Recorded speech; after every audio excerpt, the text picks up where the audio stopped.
Bonjour les Gémeaux, j'espère que vous allez bien. On va découvrir ensemble vos énergies pour la deuxième quinzaine de juillet du 16 au 31. Gardez bien à l'esprit que ce sont des énergies générales, c'est comme une sorte de météo et vous seul décidez de ce que vous en faites. Donc prenez uniquement ce qui résonne pour vous dans ce tirage et le reste vous laissez. Je vous invite également à consulter les vidéos de votre ascendant et des autres signes de votre thème astral pour compléter ces informations. Ici, l'énergie avec laquelle vous entrez dans cette quinzaine, ce que vous voulez pendant cette période, comment vous vous sentez, la force qui vous soutient, le challenge à relever, le résultat global de cette quinzaine et un message conseil pour finir. Les jeux que j'utilise dans ce tirage sont l'Ethereal Vision Illuminated Tarot Deck, le nom à rallonge, et le petit oracle de la création. Vous retrouvez sous chaque vidéo en description tous les tarots et oracles qui sont régulièrement utilisés sur cette chaîne, ainsi que le lien pour les guidances personnalisées. Alors, on y va. Vous avez le pendu, le roi d'épée, la force, le 3 d'épée, l'étoile et le jugement. Bon, vous avez 4 arcanes majeures sur 6 cartes, donc c'est quand même un tirage assez profond. On vous parle de vos profondeurs là, d'un côté plus existentiel.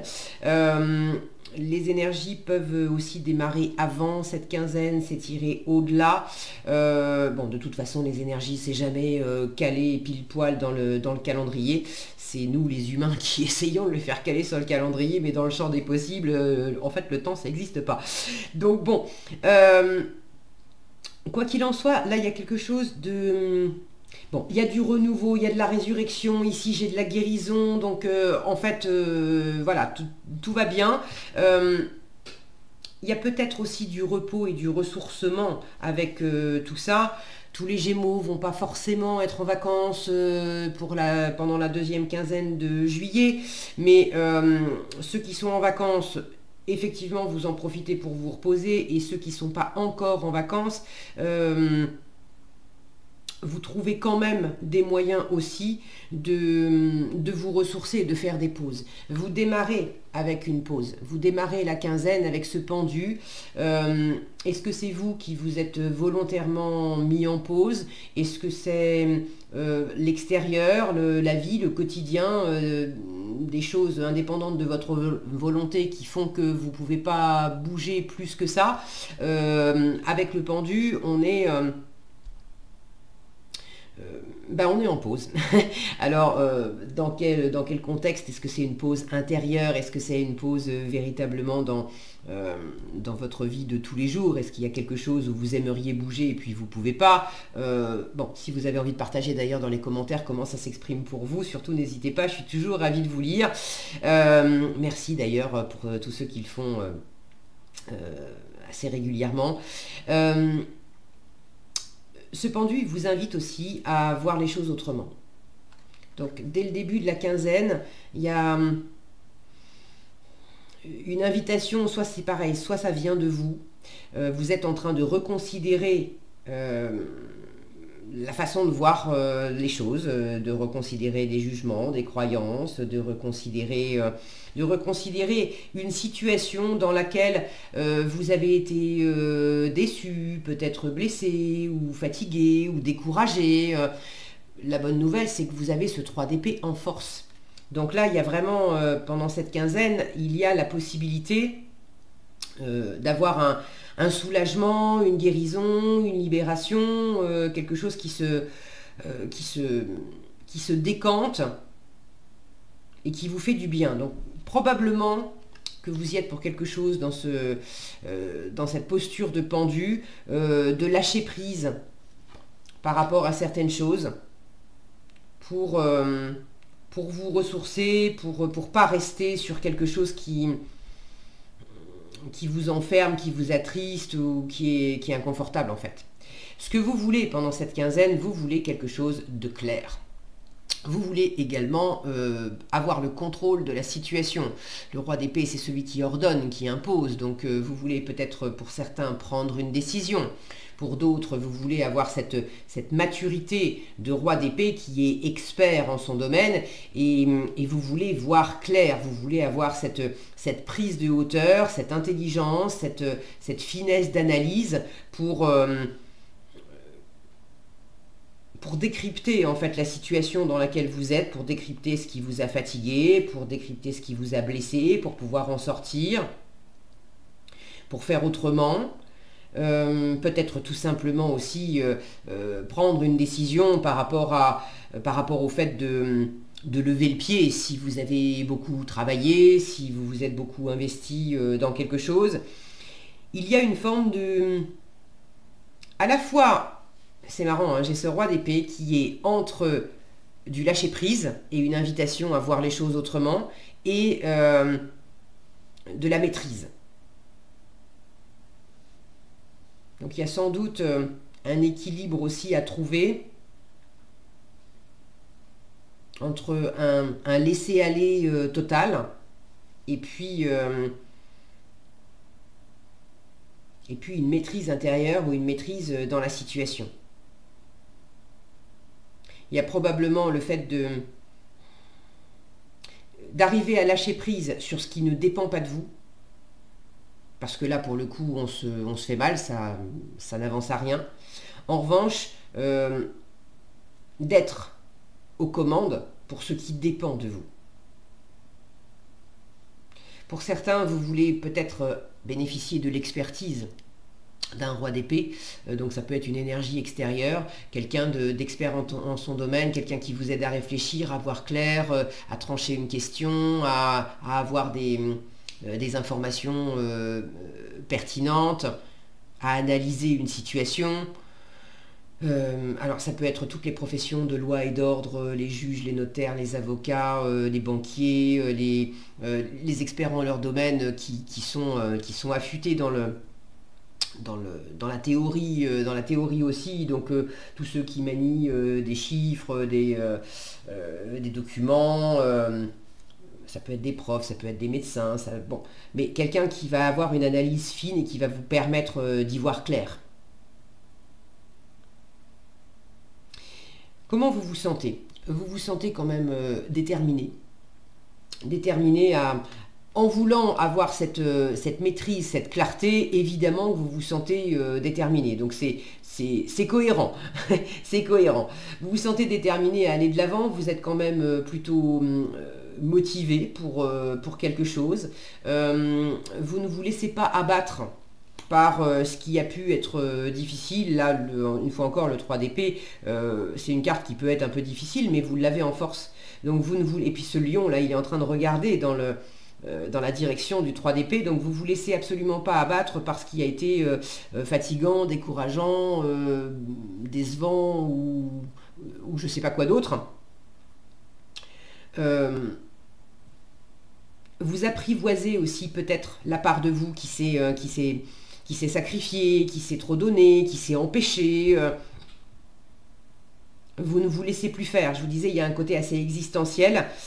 S'il y a des parts de vous, et on en a tous, hein, avec lesquelles vous vous êtes fait mal, là on a les épées, c'est-à-dire les pensées, les jugements, les croyances avec lesquelles on fait mal à notre propre cœur, en se racontant qu'on ne mérite pas d'être aimé, qu'on n'est pas à la hauteur, qu'on ne mérite pas ceci, que c'est trop cela, que... Bon. Là, vous maîtrisez ces parts de vous qui ne vous ont pas fait du bien. Et vous les laissez pas... vous les apprivoisez aussi. Vous apprivoisez en vous ce qui a pu être un peu délicat, peut-être un peu conflictuel. L'étoile en challenge m'indique que bon, un total ressourcement, une totale guérison, c'est peut-être pas complètement opéré pendant cette quinzaine. Ça ne veut pas dire que c'est pas en bonne voie et que vous n'êtes pas bien. J'ai du renouveau, de la résurrection avec ce jugement en résultat. Donc vraiment, il y a un nouveau souffle et vous vous sentez beaucoup mieux pour ceux qui étaient fatigués ou pas très bien. Mais l'étoile parle de guérison et d'une totale guérison, de revenir d'un retour aux sources, d'être pleinement soi-même. Alors, vous avez un peu de difficulté à être pleinement vous-même. Vous avez peut-être un peu de difficulté aussi à faire tomber les masques, les armures, les rôles. L'étoile, elle est souvent représentée par un personnage nu, donc elle est dans sa vulnérabilité, elle est dans son authenticité, et comme elle ne met ni masque, ni armure, ni rien, symboliquement, elle est nue, donc elle est vulnérable. Ça ne veut pas dire qu'elle est faible. mais elle est vraiment authentique. Donc vous avez un peu de mal peut-être à être dans cette authenticité et dans cette vulnérabilité. L'étoile, c'est également la foi, c'est la réalisation des vœux. Alors dans quelle mesure vous raccrochez davantage au mental, à l'esprit, au terrestre, au côté plus cartésien qu'au côté plus spirituel? Et à votre intuition, il y a quelque chose là qui manque de foi, qui manque de confiance en vous, de confiance en l'univers. Et pourtant, avec le jugement en résultat, l'univers, il est bel et bien là pour vous donner un coup de pouce, pour vous mettre sur votre chemin une personne particulière, un contexte particulier. Ça peut être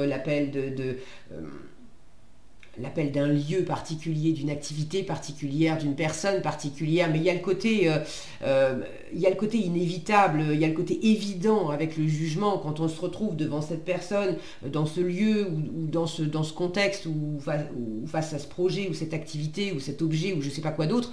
Il y a un truc qui fait mais c'est bien sûr, oui c'est fait pour moi, oui j'ai quelque chose à vivre là.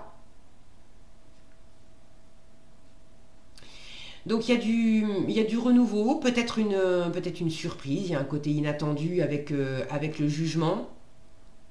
Moi je le sens surtout par rapport à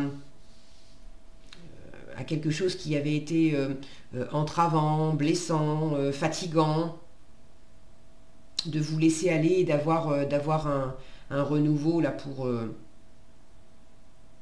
de sentir un nouvel élan en vous. Et peut-être, même si c'est en challenge, ça ne veut pas dire que vous n'y arrivez pas, hein, d'avoir justement là où vous manquiez de foi en vous, d'authenticité. Ici aussi, j'ai des personnages qui sont nus et qui justement sont en train de renaître. Donc, et de renaître à de l'authenticité. Toujours pareil, on ne met pas de masque ou d'armure. Donc il y a comme un appel à être davantage vous, à être dans une situation aussi où il n'y a pas comment dire, c'est pas une pièce de théâtre, on fait pas semblant, on cherche pas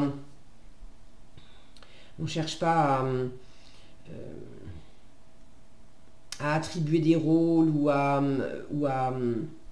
essayer de... Vous aimeriez contrôler, mais là, il y a quelque chose qui, justement, échappe au contrôle.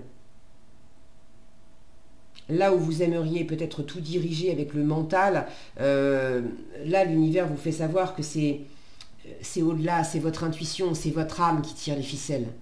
Et le mental, il marche très bien quand il est au service de l'âme, au service du cœur. Et je pense que vous avez cette compréhension que quand le mental essaye de tirer les ficelles pour faire obéir le cœur, en fait, ça marche pas. Ça marche pas. C'est pas dans ce sens-là que c'est conçu, en fait. Bon, l'essentiel, c'est ce jugement-là. En résultat, il y a vraiment quelque chose d'agréable qui vient vous cueillir, vous surprendre et vous faire beaucoup de bien, en fait. Ok, qu'est-ce que vous avez en conseil? C'est l'architecte en vous qui vient vous parler de vos croyances et qui vous dit, je vous parlais tout à l'heure de jugement, de croyances, de tout ce qui vient du mental et qui n'a pas forcément fait du bien au cœur, au ressenti, à l'âme, à l'intuition. Et là, en force, justement, vous êtes en train d'en tirer des leçons et de faire autrement. Donc l'architecte vous parle de vos croyances et vous dit « Ton royaume repose sur mes épaules. Mes conceptions marquent chacune de tes pensées. Aussi, prends bien soin de mon évolution avant de continuer. » Et c'est cet architecte, alors c'est l'architecte de l'univers et puis c'est l'architecte universel de votre âme en vous qui vous dit attention à ce que l'étoile c'est la réalisation des vœux. Attention à ce que tu souhaites réaliser et attention aux croyances que tu as mis là-dessus, parce que en fonction de ce que tu crois, tu vas concrétiser des limitations ou tu vas concrétiser des ouvertures. Tu vas concrétiser ce que tu veux, ou au contraire, si tu te focalises sur ce que tu veux pas, tu peux aussi créer ce que tu veux pas.